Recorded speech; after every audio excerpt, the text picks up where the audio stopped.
Okay, der ser ud til lyd? Ja, godt.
Good morning,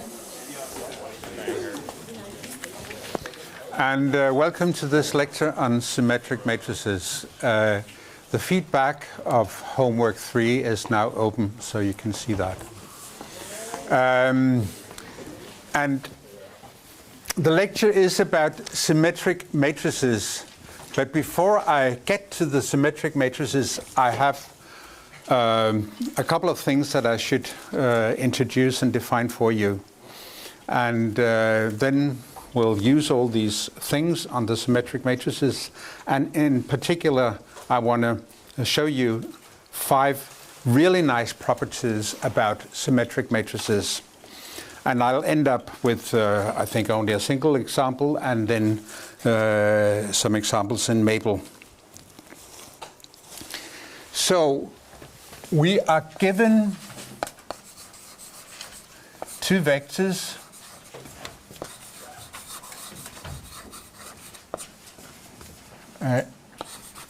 and they are given with respect to the standard base or the ordinary base.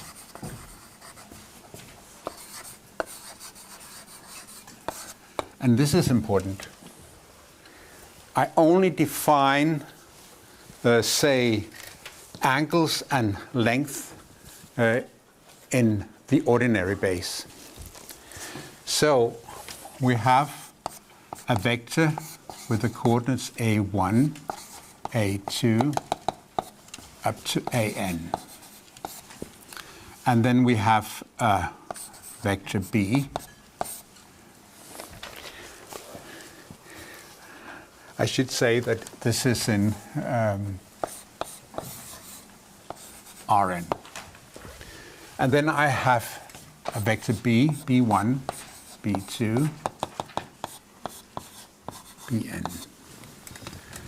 And then I simply define the scalar product or the dot product between these 2 vectors by an extension of the scalar product that you know from dimension 3 and dimension 2. And that is, it will be a1 times b1 plus a2 times b2 and so forth until you reach an times bn. So this is simply the definition of the scalar product or the dot product in Rn.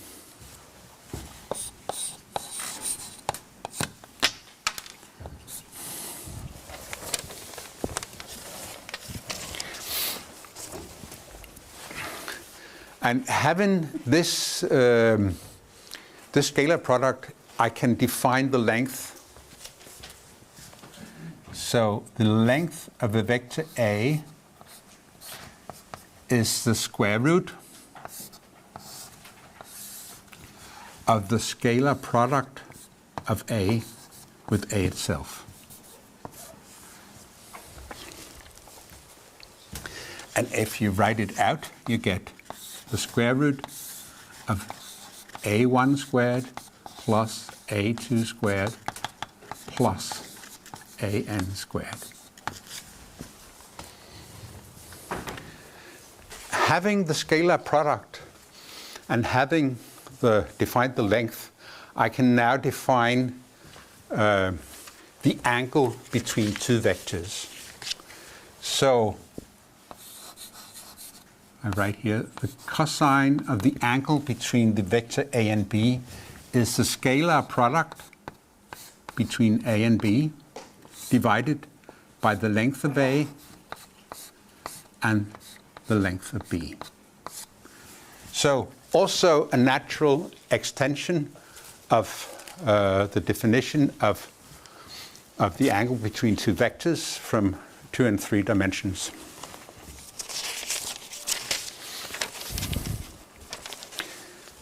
So let's look at,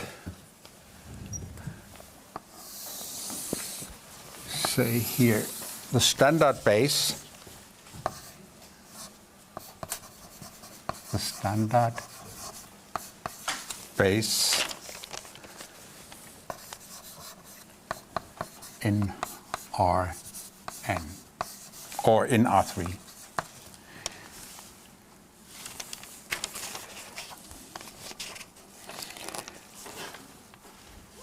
And I want to show you now that this is an orthonormal basis, because having defined the angle between two vectors, I can say whenever they are normal to each other. So the standard base in R3 is an orthonormal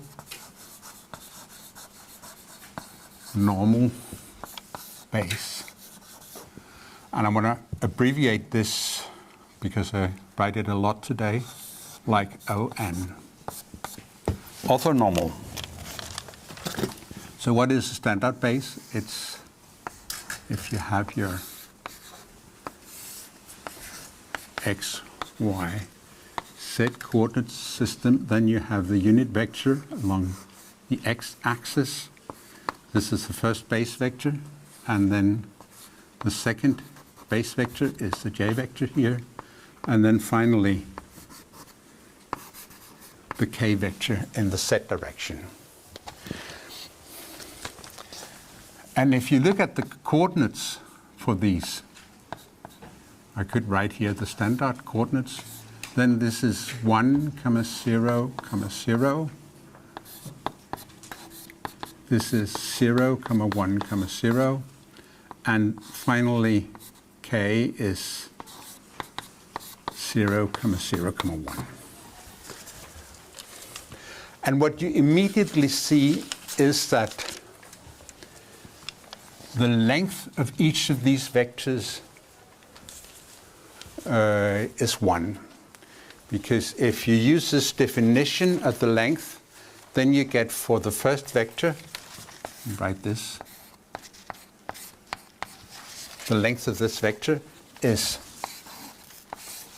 1 squared plus 0 squared plus 0 squared. This is 1. And similarly for the other two. Also, what you can see is that the dot product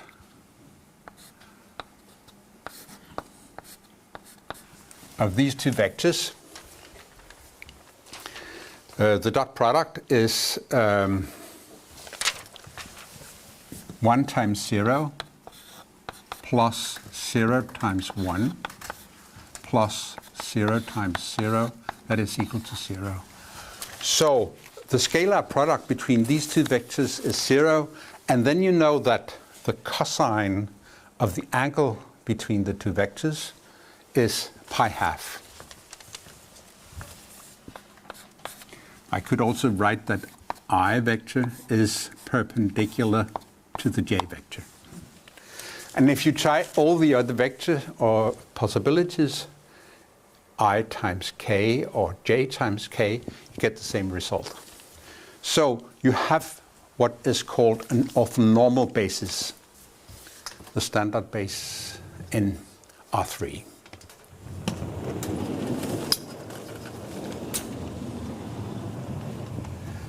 Now, here we were able to actually make a picture of the situation. But now we are going into R4, and you know that the standard basis in R4 is 1, 0, 0, 0, 0 is 0, 1, 0, 0. E3 is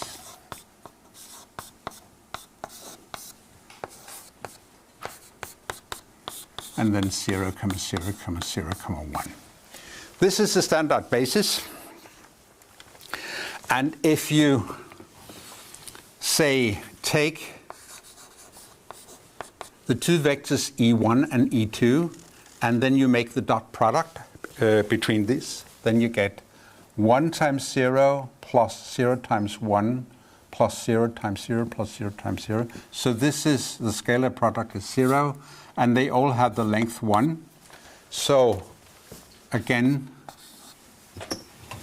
I could write that E1 is perpendicular to E2. And if you continue to look at all these possibilities, then you will find that they are orthogonal to each other. So the standard base is, I can write here, the standard base in R4 is orthonormal.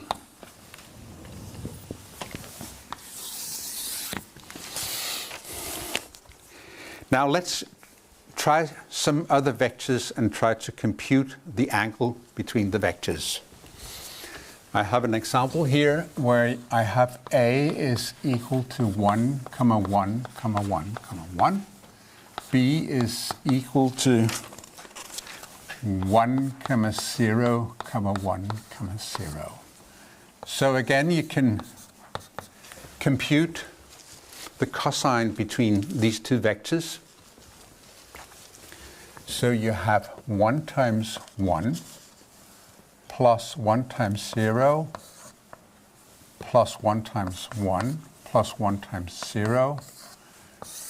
And then you divide by the length of these, and this is 1 squared plus 1 squared plus 1 squared plus 1 squared for the first one. And the second one is 1 squared plus 0 squared plus 1 squared plus.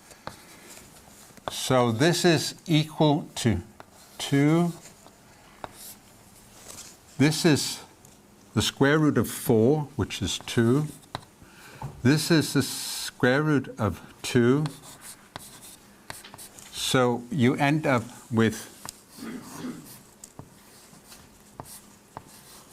square root of 2/2.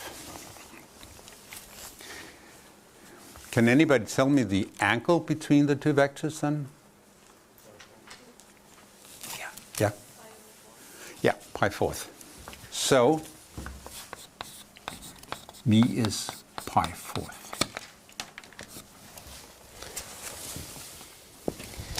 But the most important thing is that you now have defined what it means that two vectors are orthogonal in n-space.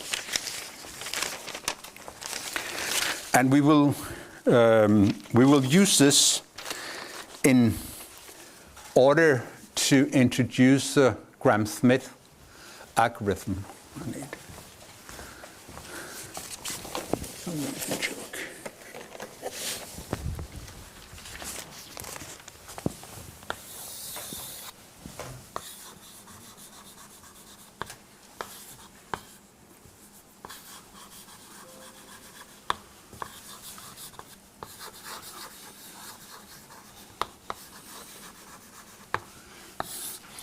But before I get to this, I want to give you a short intro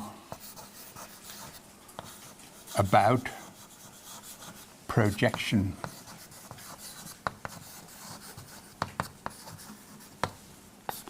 We have looked at projection before, but let's do it once more.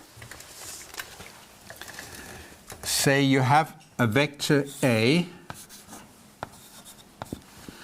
and then you have a unit vector, which you call E. And then the projection of this vector here onto E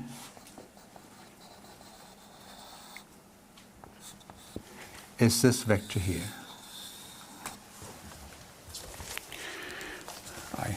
And it is denoted the projection of A on E, like this. So we want to find a formula for this vector.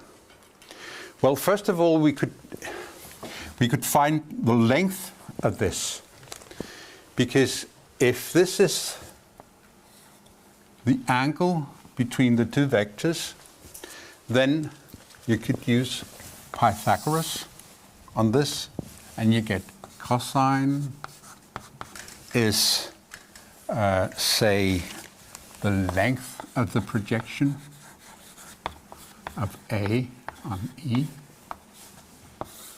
And then this should be divided by the length of A and the length of E. Now you can use the formula for, say, for cosine. We have it up here. So this will be A times E, and then divided by the length of A, and then the length of E. A times E. And this means that the length of this projection, A, should be vectors, A on E, is equal to, let's look at it, these are common, so they cancel in this equation, the last equation here, and E is a unit vector, so it has the length 1. So this is simply the projection of E. There is a slight difficulty here because if the projection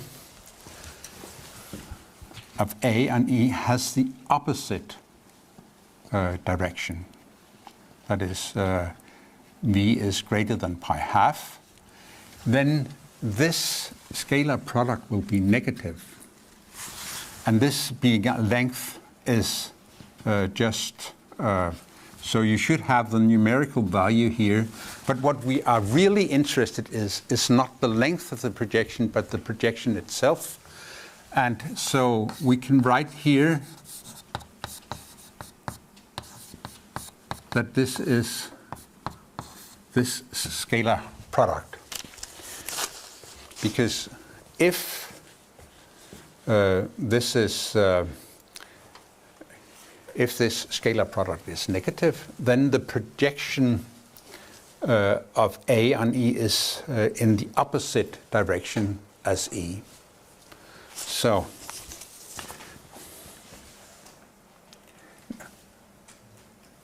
no. Does this compare to the projection formula that we learned last time? Yeah, it's similar. Only now we have, it's a unit vector. We project on a unit vector, not an arbitrary vector. Okay. But you see, this could be positive and negative, but you should multiply it by the vector E in order to get the vector. So you have the length of this vector, counted with, say, the sign if they are have the same direction, the projection, and minus if it is in the opposite direction, and then you multiply by the unit vector. So this is a projection, and we're going to use this. And go to the next.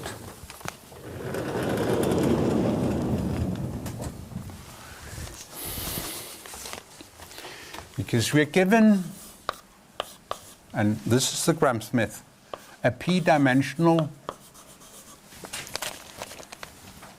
subspace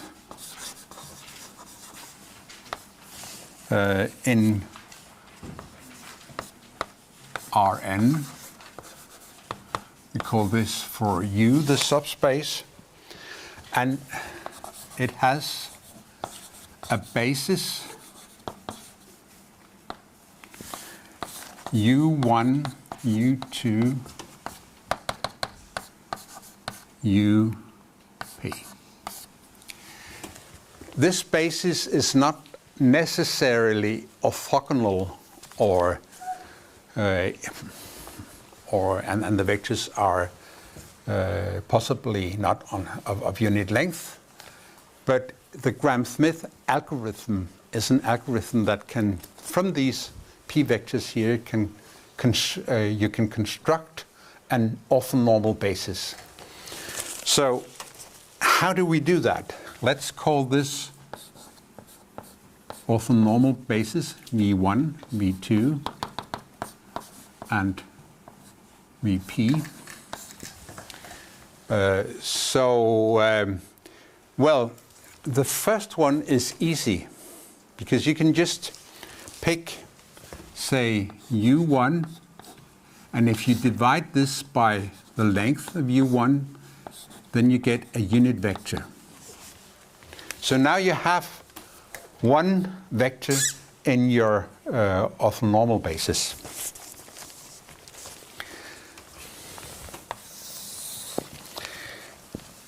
Let's take the vector U2, and you have your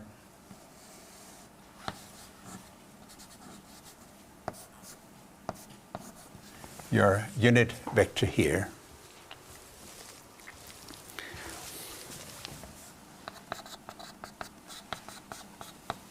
So here you have your projection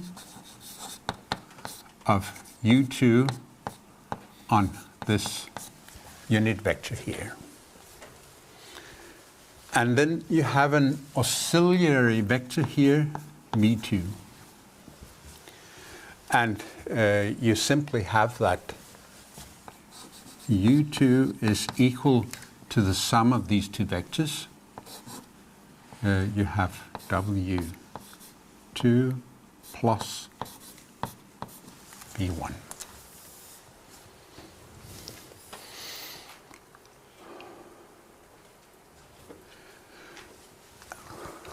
And this means that you can compute this W2 as U2 minus V1. And if you can do this, then you know that W2 is perpendicular to the vector V1. And since V1 and U2 span this subspace here, then V1 and W2 will also span this subspace. So we only need to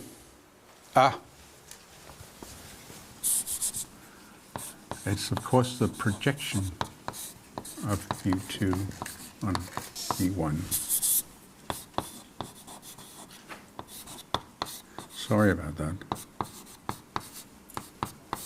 It's the whole vector here plus V2 that gives you U2. So this gives you, because now you can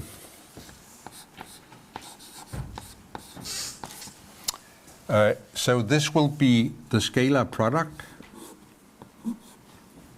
between V1 and U2.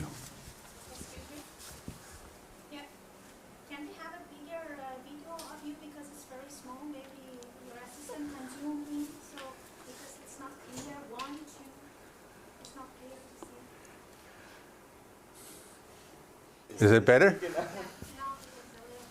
Okay. It's just, yeah.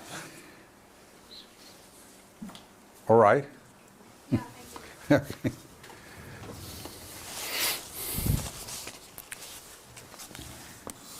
So it's a scalar product between these two and then times V1, the direction or the unit vector here.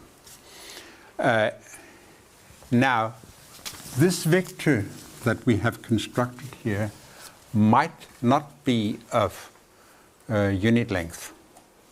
But this is easily rectified, because if you take the W2 and divide by the length of this vector, then you get your second vector. So now you have two unit vectors that are normal to each other, and so this is a start. Let's see if we can get a third vector. And this is something I can still illustrate.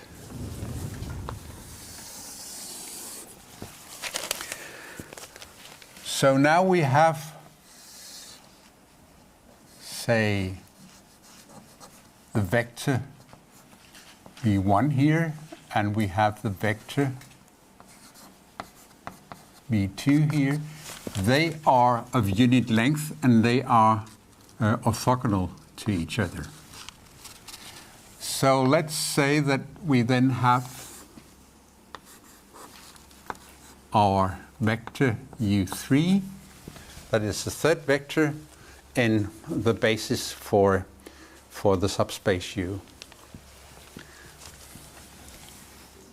Then we make a projection down to this. Oh, that's not very good.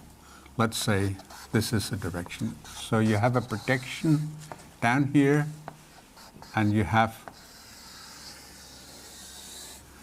a vector here, which you call A vector.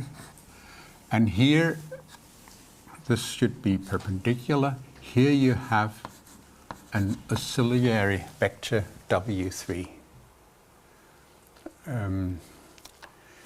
Okay, so you have that U3 is the A vector plus, and again this means that you can compute this as U3 minus this A vector.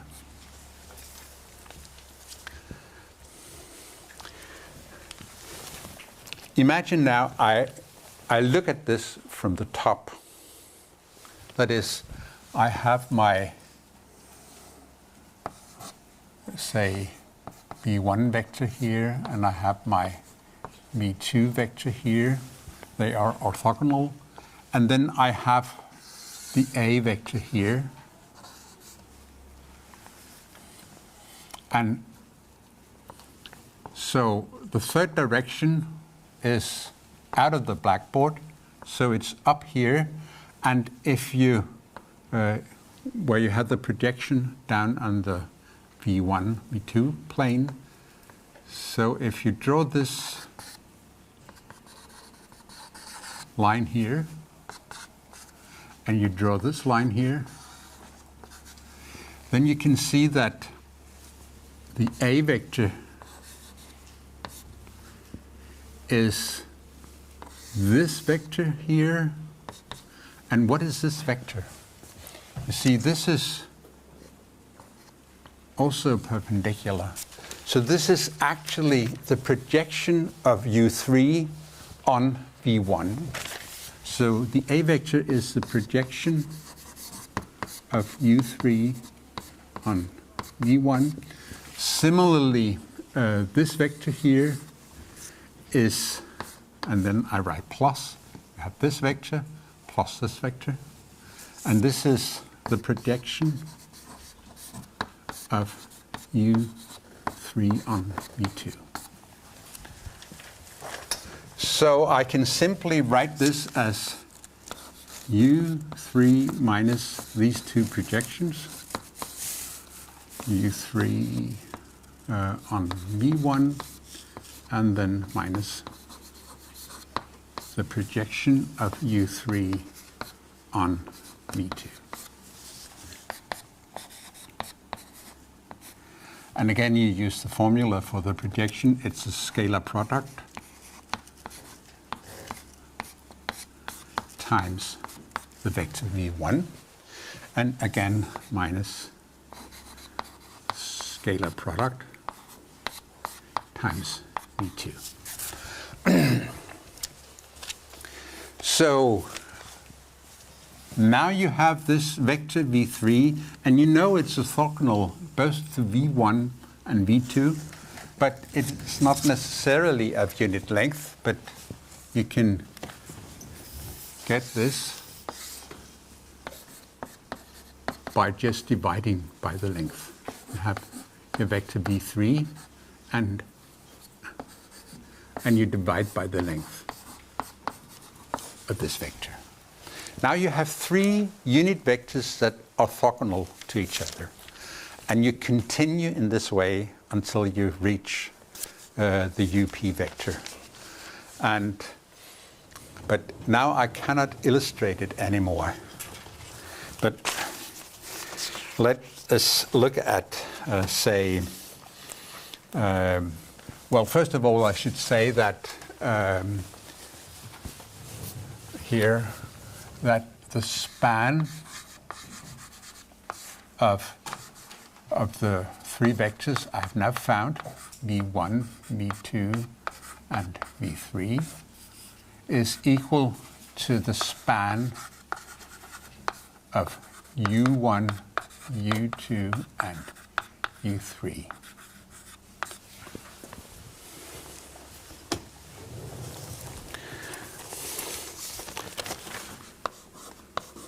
You continue this until you get to the last one, and the last auxiliary vector, and this will be the last vector in your original basis, and then minus all these projections, up on v1 minus up on v2, and then finally you get up on vp minus 1 times vp minus 1.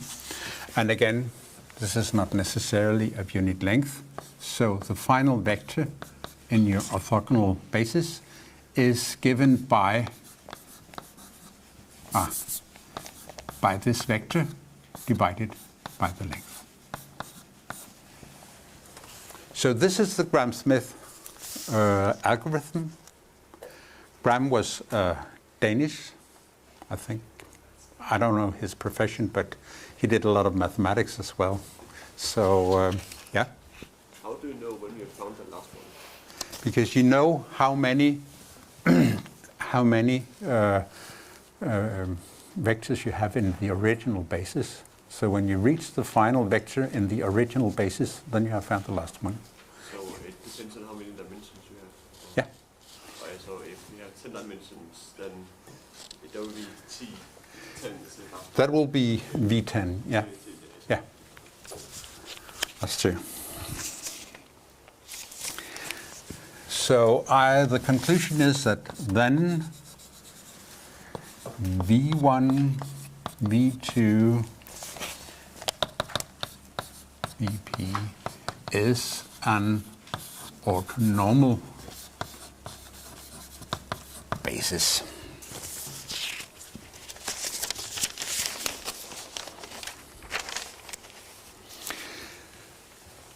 So let me take an example. And this will be an example in R4.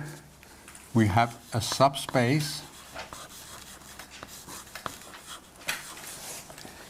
U in R4, and this is spanned by the linearly independent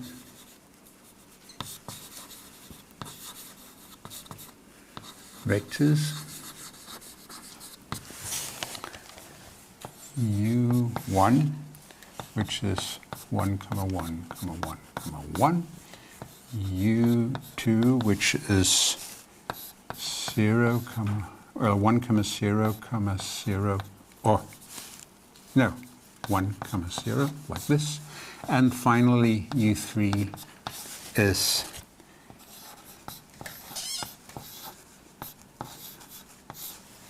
so we have decided that they are linearly independent, and you know how to do this, and so we need not go through that that computation. But what we want to do, we want to determine an orthonormal basis for the subspace U.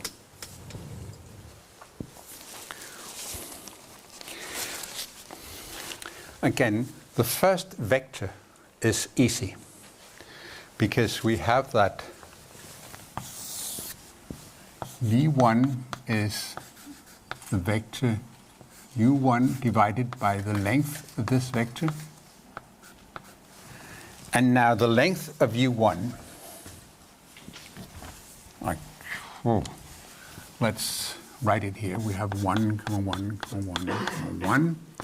And then we have the length, which is square root of 1 squared plus 1 squared plus 1 squared plus 1, which is 4. Square root is 2. So the first basis vector is 1/2, comma 1/2, comma 1/2, comma 1/2. This is a unit vector. Now let's try to compute the second vector. First we will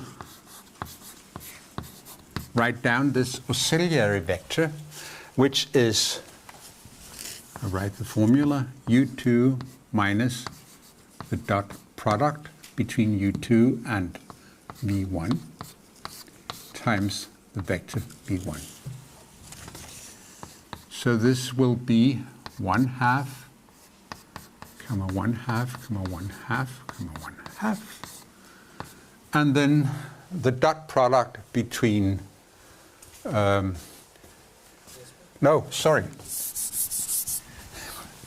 sorry, it's u2 that we have here. 1, comma 0, comma 1, comma 0. Okay, and then we have the dot product between 1, comma 0, comma 1, comma 0, and 1/2, comma 1/2, comma 1/2. And then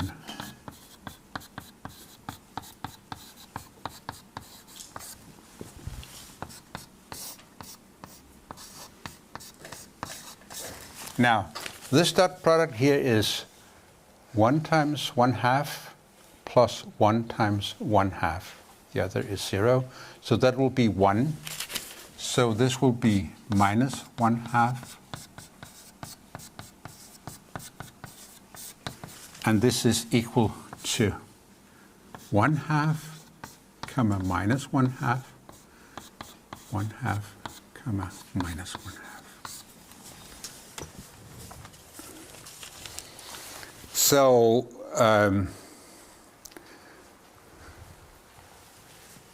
when you look at it, then you can see that it is of unit length. You have 1/4 plus 1/4 plus 1/4 plus 1/4, and the square root of that is 1, and the square root of that is 1. So it is already of unit length, so we have the second vector is equal to W2.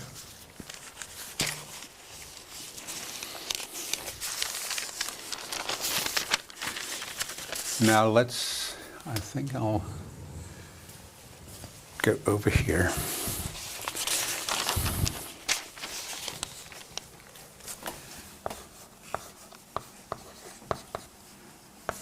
The vector is 2, comma 0.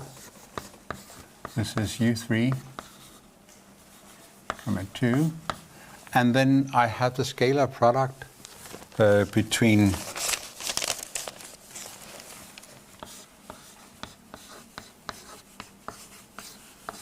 and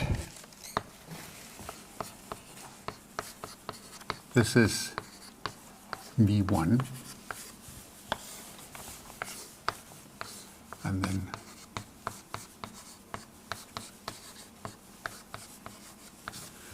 And then I should also subtract this. I have the scalar product between 2, comma 0, comma 0, comma 2, and then 1/2, comma 0.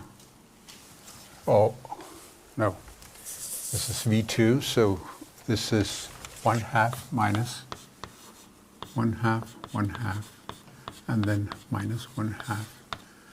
I just write v2 here, like this. So it is this scalar product. So what you get here is that you get 2, 0, 0, 2. And here you get, for the scalar product, 2 times 1/2, and then 2 zeros, and then 2 times 1/2. That is 2. So this factor here is 2. And when you multiply this and this one, you get minus 1, 1, 1, 1.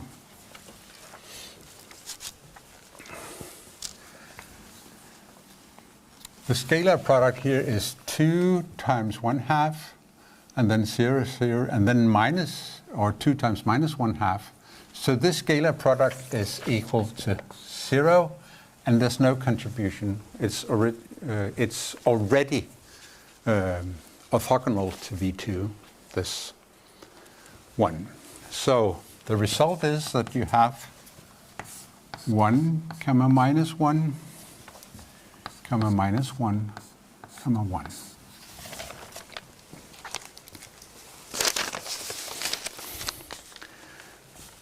Again, this is not of unit length. So I construct the last one, V3, as W3. And this will be, the length of this is 4. 1 plus 1 plus 1 plus 1. Square root of that is 2. So I get 1/2 minus 1/2 minus 1/2 1/2. So you have now constructed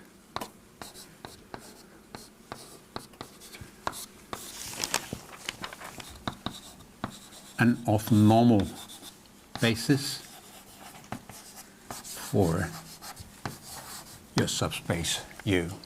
And you can easily verify that it is orthonormal. Each of these vectors has the length 1. And if you take the product of this with this, then you get 0. And also when you take the product with this one, with the other vectors, you get 0. So it is an orthonormal basis. And after the break, we will use this orthonormal basis in order to define an orthogonal matrix. And when we have done that, then we can start on our symmetric matrices. Okay, so I think we reconvene at past.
Okay, let's continue.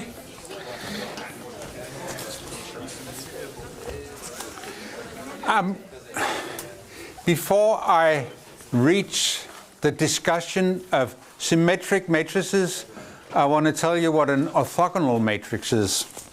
And I do this by giving a definition.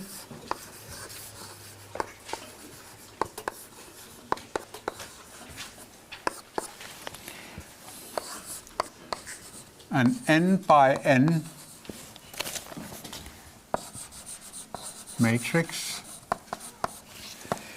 is called orthogonal if the columns of the matrix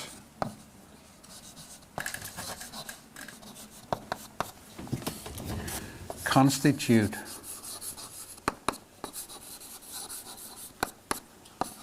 an orthonormal basis. So why don't you call it an orthonormal matrix? And this is pure convention. It's in the literature now, and it's called an orthogonal matrix if the columns constitute an orthonormal basis. Okay, and what can we say about such a matrix? Let's suppose we have one Q, and this Q is composed of, and then this is the first column, vector v1, second v2, and vn, where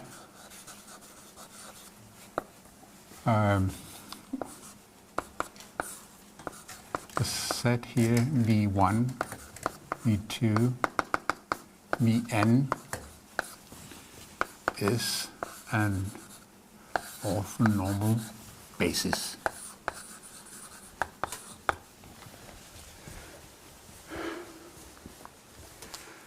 And let's try to deduce some of the qualities this matrix Q here has. Let's try to compute the transpose of Q times Q, this matrix product. We want to do this. Now, if you transpose a matrix, you interchange columns and rows. So I should right here say the first column vector here as a row vector, and this will be the transpose of V1. And the second row here will be the transpose of V2, and so forth. Finally, you get the transpose of Vn. And this should be multiplied by this matrix here, which is just Q Vn.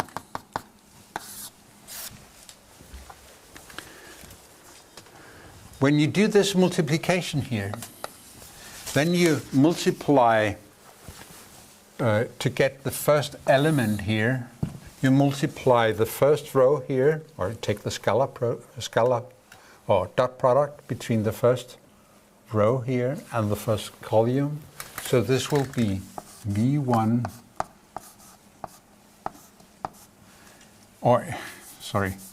V1 transpose times V1.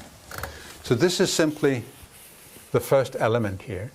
If you look at the second element, then you get the first row here times the second column.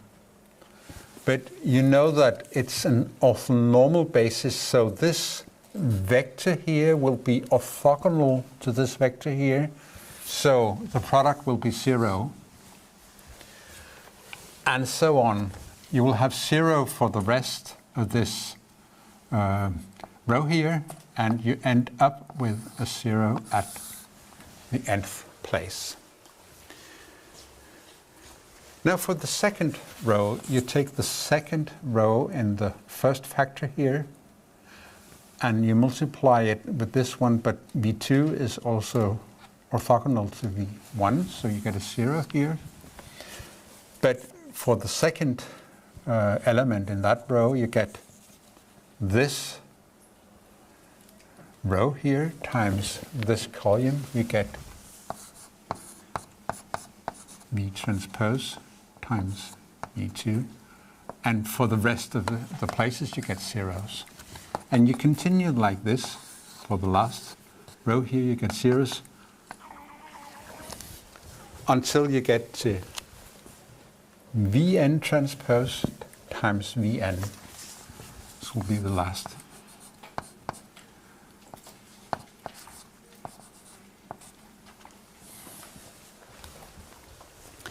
But you know, it's an orthonormal basis. So this product here is simply 1, because V1, V2, and so forth are unit vectors. So you get the result 1, 0, 0.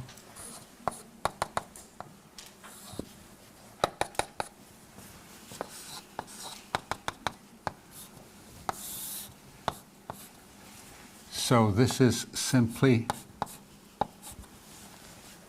the unit matrix.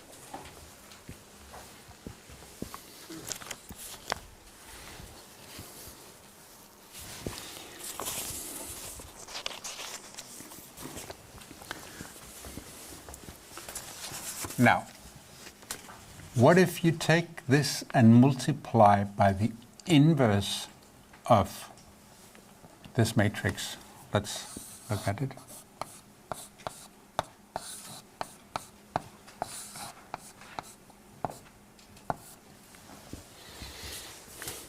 Then you know from this computation here that this first part here is simply the unit matrix.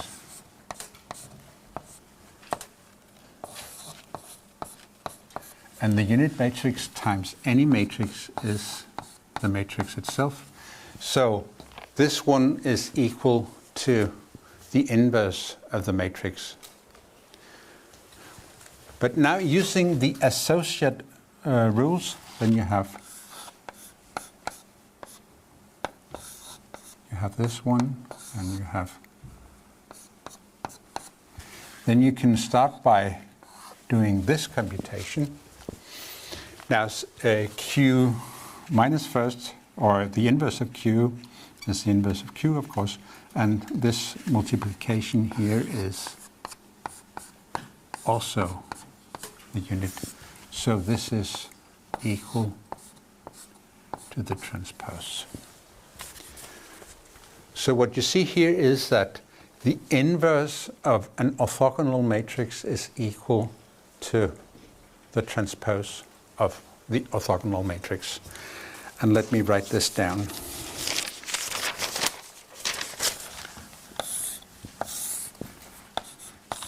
You have that.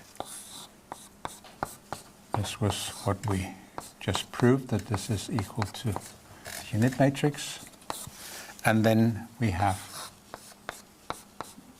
that the transpose of the matrix is equal to the inverse of the matrix.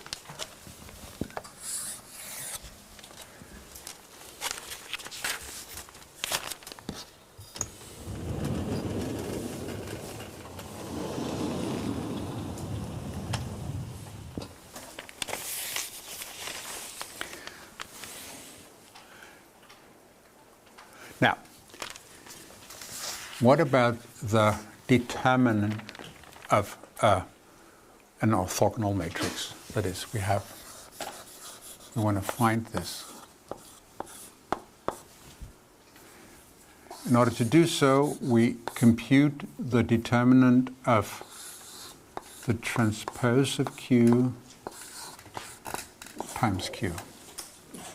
And you know that the determinant of a matrix product is equal to the product of the determinants.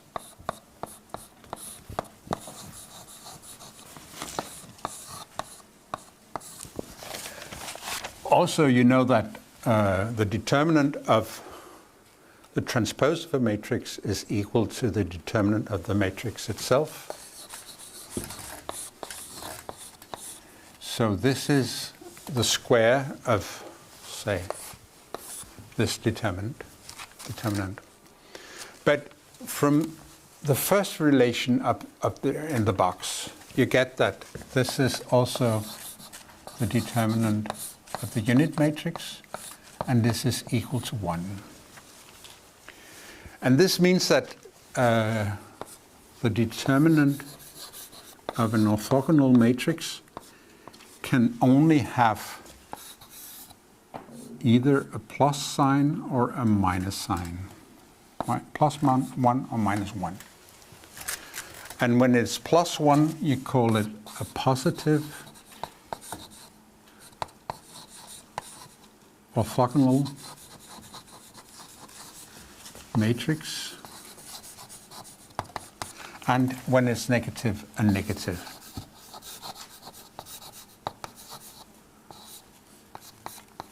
orthogonal, just right here, orthogonal matrix.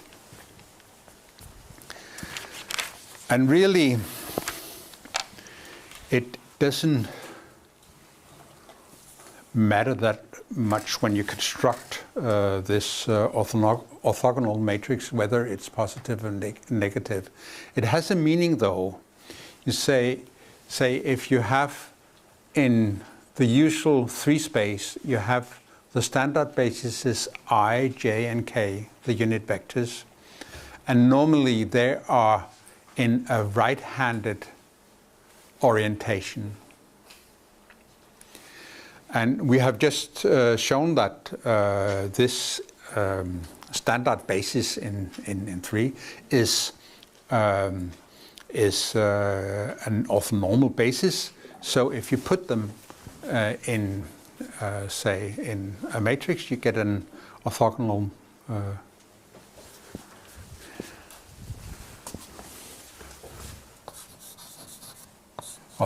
matrix. But if you change the orientation of the third vector, say, so you get not a right hand but a left hand coordinate system, then the corresponding orthogonal matrix will be negative orthogonal.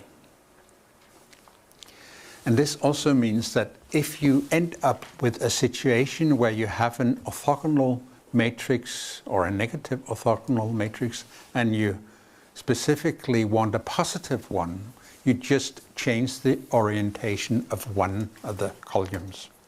That is, you change the sign of one of the columns. Okay. And now finally, the symmetric matrices.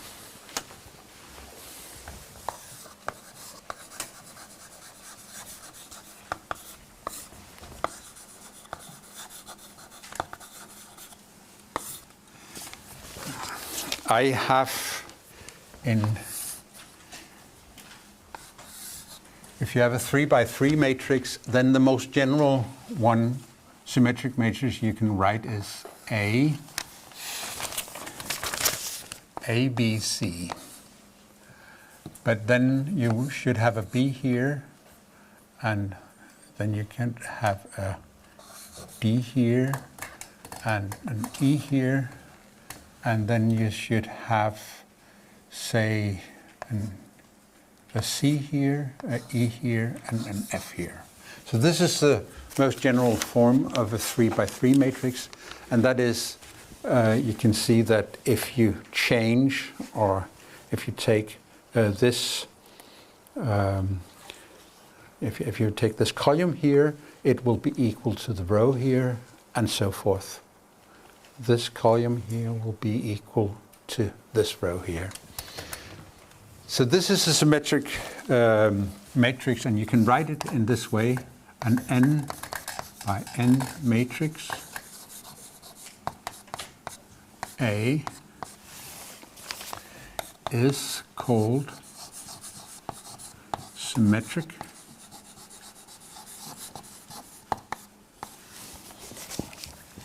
if the transpose of A is equal to A.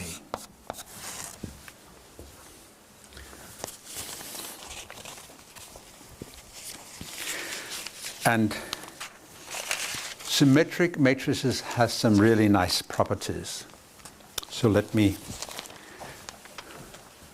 try to show you this. So I write here 5 nice properties. And in order for you to appreciate the niceness of these properties, I'm going to compare it to a more general matrix. So if I want to make a scheme here, I have an ordinary matrix, and let's make that somewhat long here, and then I have a symmetric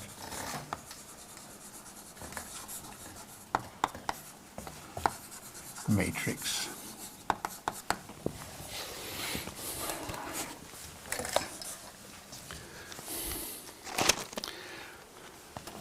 One. An ordinary matrix has n eigenvalues.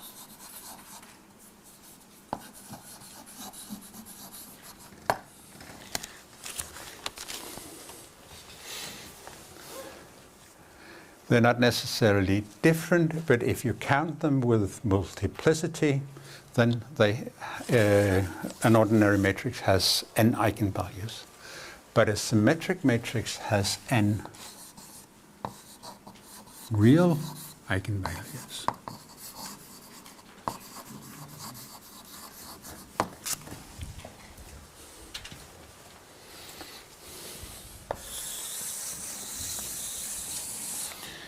This was the first property.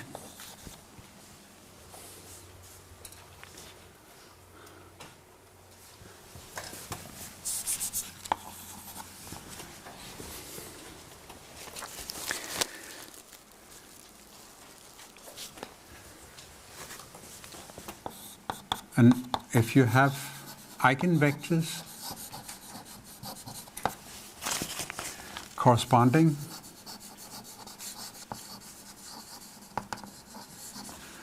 to different eigenvalues,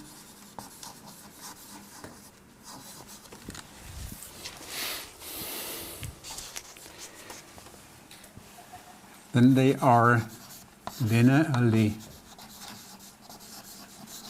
independent.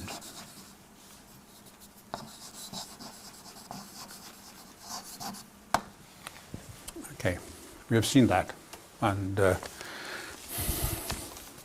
but this is stronger for eigenvectors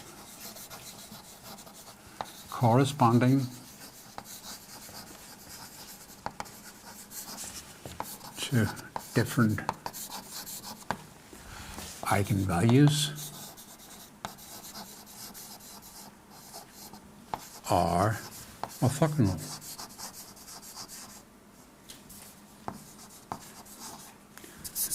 Orthogonal, like this.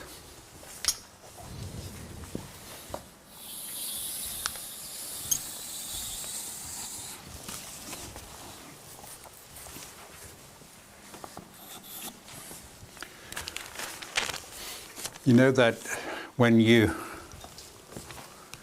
look at the geometric multiplicity of an eigenvalue for a general matrix, then you know that it is less than or equal to the algebraic multiplicity. This is the case for an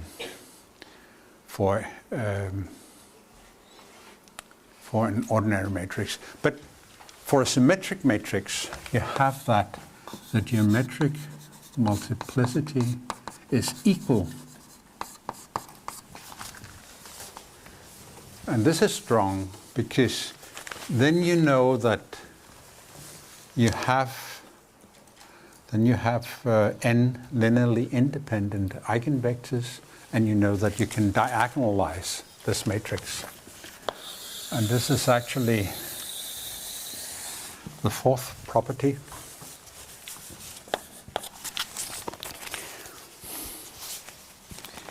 Here you have for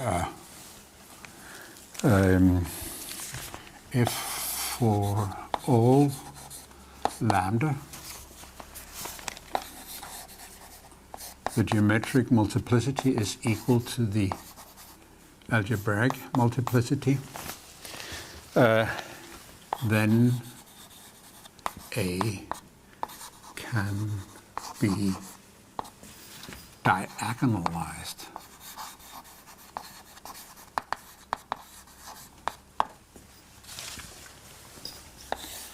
But from this relationship here, you can see that for a symmetric matrix, it can always be diagonalized.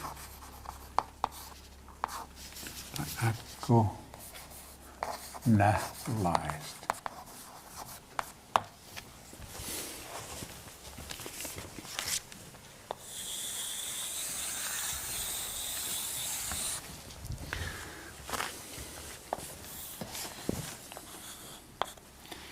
You know that if a matrix can be diagonalized, then you can find a set of eigenvectors. If 4 is fulfilled, that is, if it can be diagonalized, then you can find a set of eigenvectors such that when you put this into the eigenvector matrix V, then you can write, or you have this relation where you have this diagonal matrix where you have the corresponding eigenvalues. But this is even better for symmetric matrices, because here you have the diagonal matrix of your eigenvalues, and this is equal to the transpose of an orthogonal matrix times A times this orthogonal matrix. So this is these properties, and I want to just show you one of the properties, and this is that eigenvectors corresponding to different eigenvalues are orthogonal for a symmetric matrix. So let's say that we have two eigenvalues, A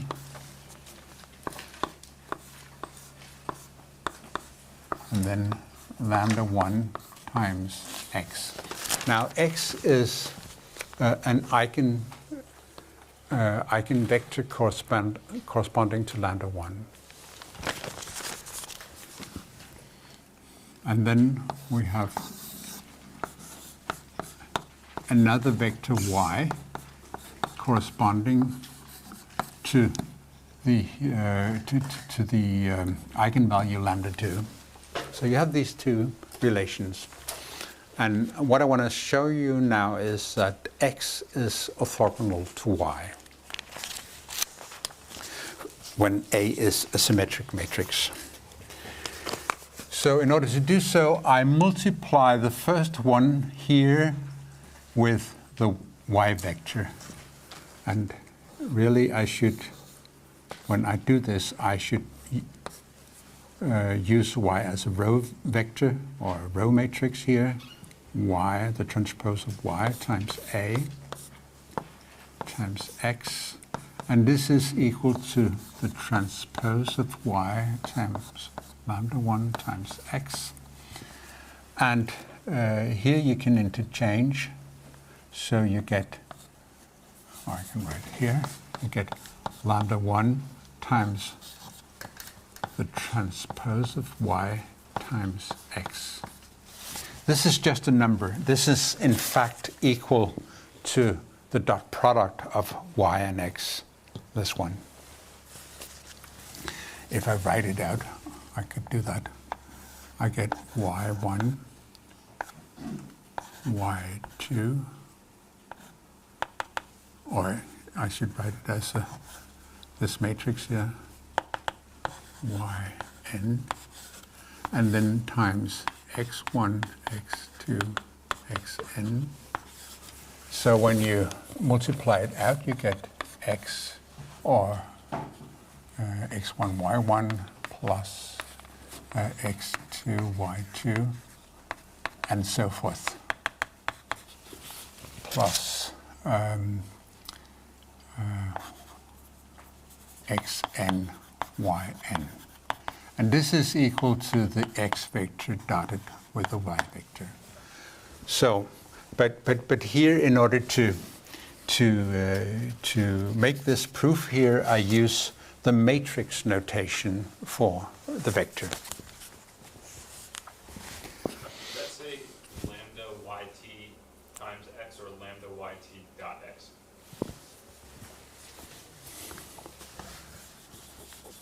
It's in here it is two matrices multiplied together, okay, but it is equal to the dot product between the two.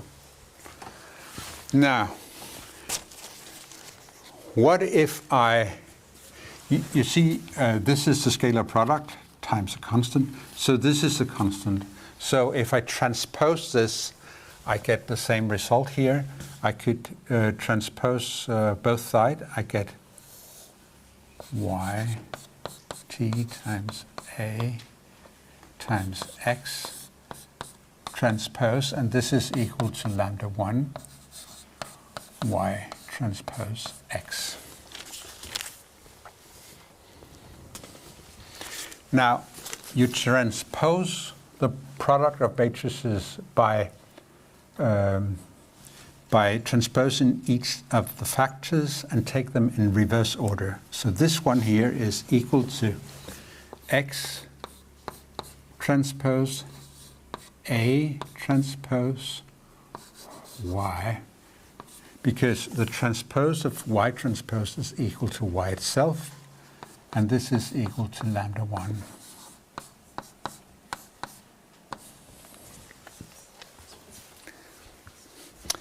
This is, since A is symmetric, this is equal to x transpose times A times y, and this is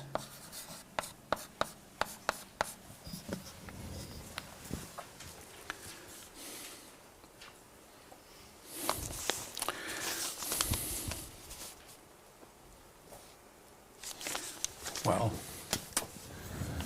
I could also do it on the right-hand side, because it's really the same thing, but if you do this transpose here, you get x transpose times y times lambda 1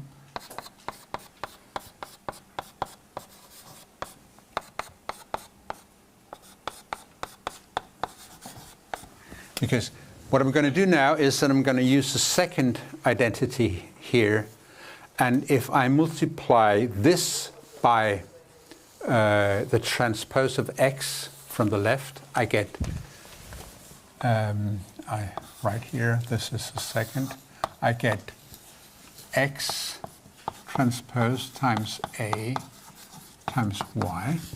And this is lambda 2, and then x transpose times y, like this.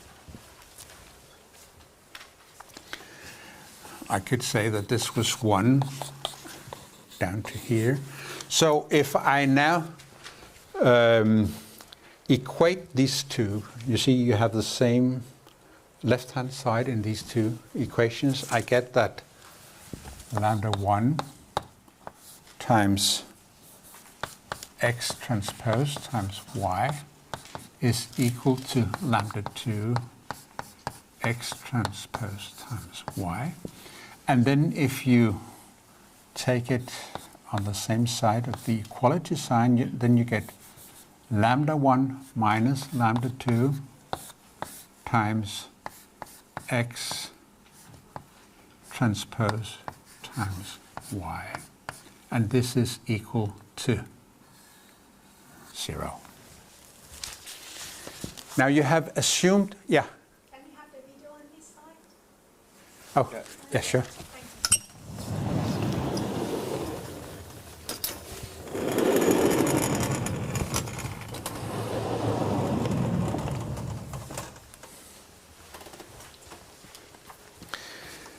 So we've assumed that these two are different. It means that you have that x transpose times y transpose is equal to 0. That is, the two vectors x and y are orthogonal. But only for a symmetric matrix. Remember that.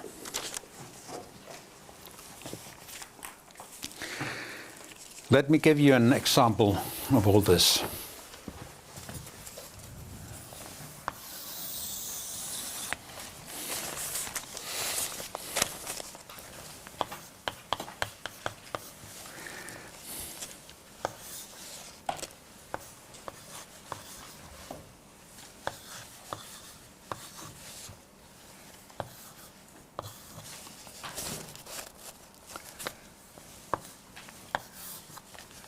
So this is my matrix A, and I want to find an orthonormal basis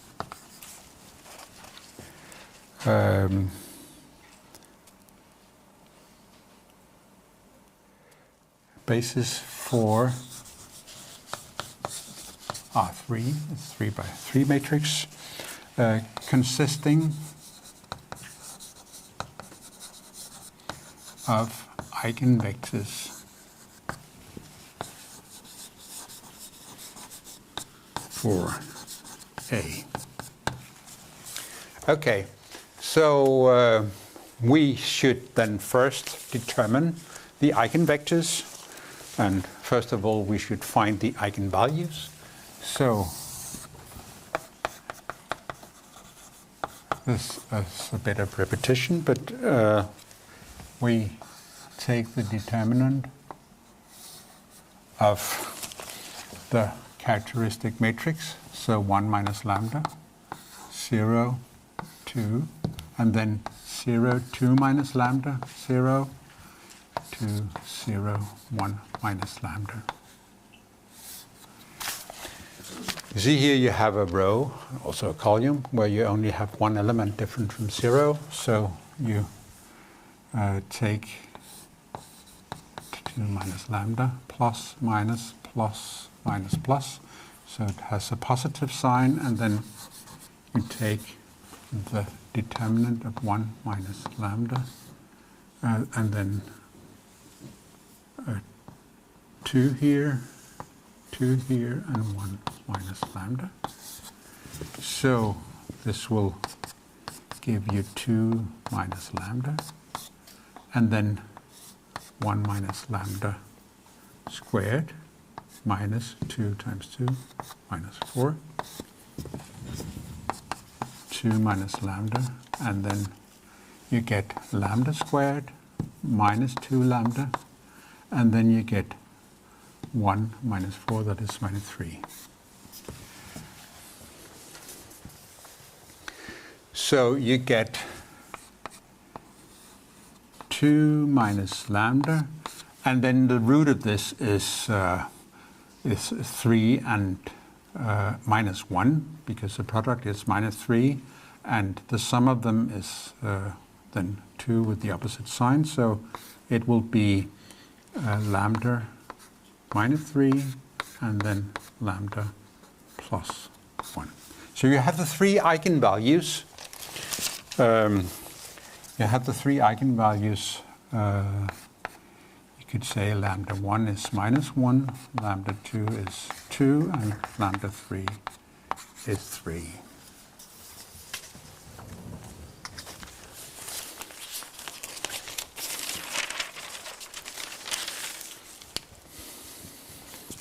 What you should do then is that you should take, or you should find the eigenvectors corresponding to these eigenvalues.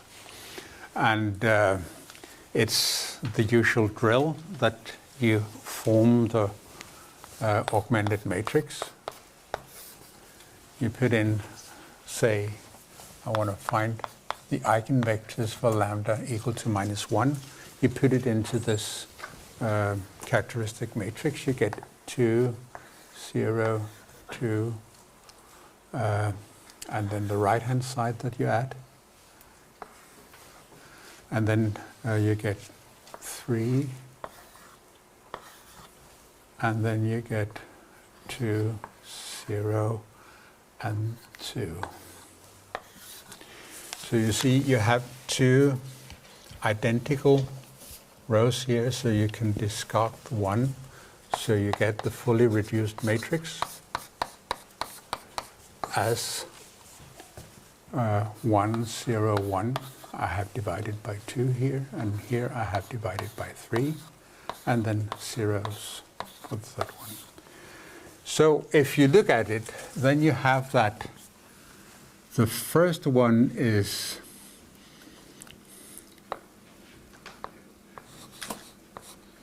I think I can write down the, you see the second coordinate should be 0. And if you choose minus 1 and 1 here, then you have a solution to this system. And this is an eigenvector corresponding to the eigenvalue minus 1. What we really want to find is an orthonormal basis. So why don't I just normalize this basis?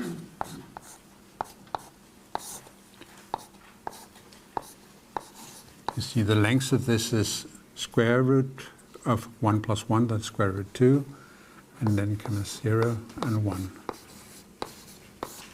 So this is my first eigenvector in an orthonormal basis. And you see, I have 3 different eigenvalues. So I know that the eigenvectors are linearly independent. So, and moreover, this is a symmetric matrix, as you see. Then I know that the eigenvectors that I find from different eigenvalues, they are orthogonal. So let me just write the 2 other eigenvectors. I have that the, or I should write U2, an eigenvector. I get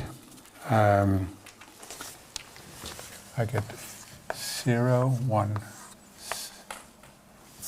write it like this, 0, 1, 0, and U3, I get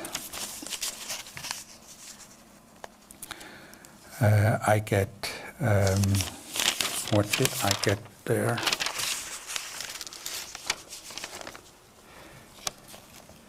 I get 1, 0, minus 1. like this. And again, you can normalize this.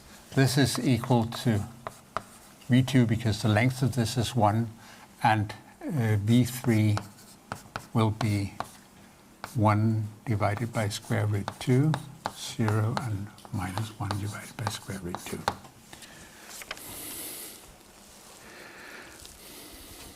So if you then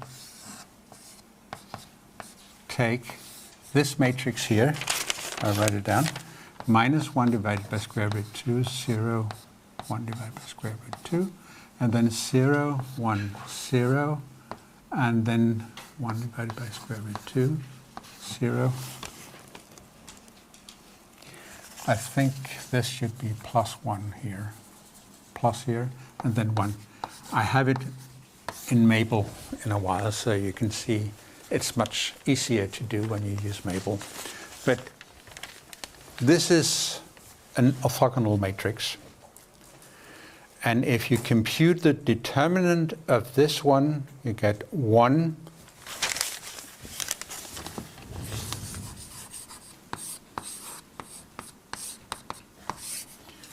Or you get 1 times the determinant of minus 1 square root 2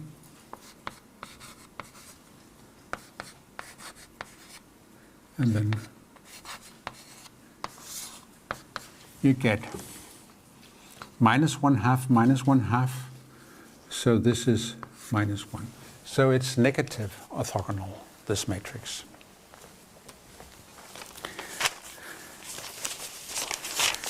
So let me end up this lecture here by showing you a Mabel demo.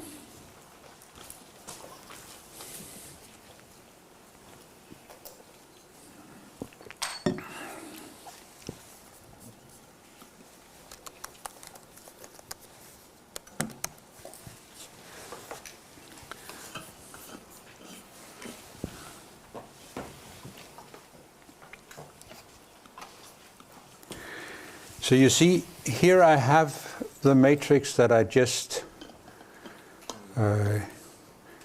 did on the blackboard. And you can see if you use this powerful command in Mabel, you get a list of eigenvalues and eigenvectors. And I don't know if you have used this command before, but try to get to know it. You see here there are 3 different eigenvalues, 3, -1, and 2. And also you have the algebraic multiplicity. It's given as a second element here. So each of these eigenvalues has the algebraic multiplicity 1. It also has the geometric multiplicity because to each eigenvalue you have an eigenvector. So you have the eigenvectors also shown here. We can extract from this 3 linearly independent eigenvectors here. And then you use the Gram-Schmidt method in order to find. And you know, since it's a symmetric matrix and since you have 3 different eigenvalues, then you know that they are already orthogonal. So you only need to norm the vectors. And this is what is done here. You norm these 3 vectors. And when you put it, as we did on the blackboard, you put it in an orthogonal matrix, then you can compute the determinant, as we've done here, and you get -1. And it's easy to rectify, as we've done here, because we change the orientation of the 3rd vector in our vector set, and then we get this new q here, and the determinant is 1. Okay, so I have chosen here I've chosen here the eigenvectors u1 minus 1. This is corresponding to the eigenvalue minus 1, and this is corresponding to the eigenvalue 2, and u3 is corresponding to 3. So you have minus 1, 2, and 3 in the diagonal of your matrix here. And then you can try to make this product here, the transpose of Q times A times Q, and you get the same result, of course. Now, let's take one more example. And this is an example where it's also a symmetric matrix, as you can see. It's symmetric about the diagonal, and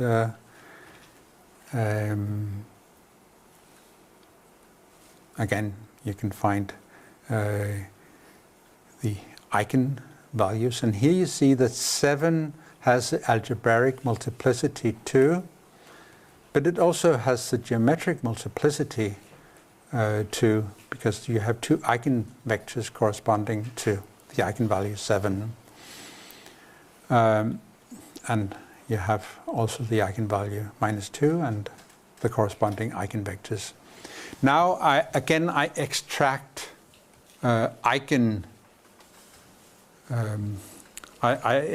eigenvectors from this output, Maple output. But let's see. You can see here that U3 is the first eigenvector corresponding to the eigenvalue 7. And U2 is the second eigenvector, but it's multiplied by 2 in order to get rid of this 1/2. But this is also an eigenvector corresponding to 7. And then finally you get this vector U1 here, which corresponds to the eigenvalue minus 2. Now, for the first one, you get that you simply have you could normalize this vector, and you get a first vector in your orthonormal basis. Then you take U2. You see U1 is corresponding to minus 2 and U2 is corresponding to 7. Then you know that they are orthogonal, these two vectors. So you could just take U2 as the second vector. Now, for the third vector is not orthogonal. You can see the two vectors belonging to the eigenvalue 7. They are not orthogonal. So if you take the scalar or the dot product between the two, then you get minus 1/2. So it's not orthogonal. But then use the Gram-Schmidt method in order to get the third vector. And here you only you take U3, and then you take the dot product with V2. You know it is already perpendicular or orthogonal to V1. And so you get this result, and then you can norm it, and you get this vector here. But you could also, you see, you have two orthogonal vectors, and you know that if you, in 3 space, take the cross product of two vectors, then you get a vector that is normal to both of the vectors that where you take the cross product. So you could do that and get an alternative third vector in your basis set. And you know that if you have two unit vectors and you make the cross product, then the result will also be a unit vector. So you need not normalize it.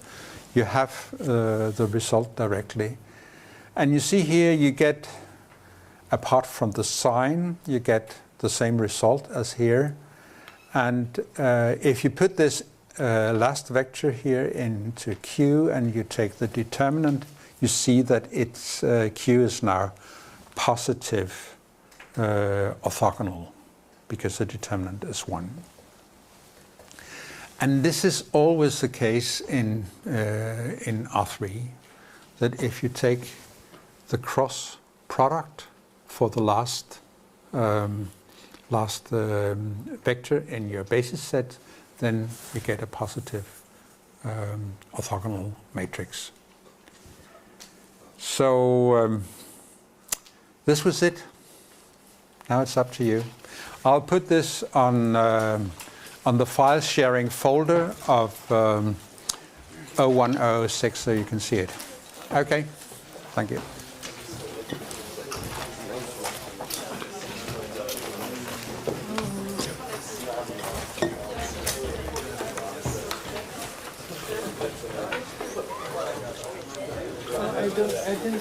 I didn't understand why could put the lambda 1 from here to here.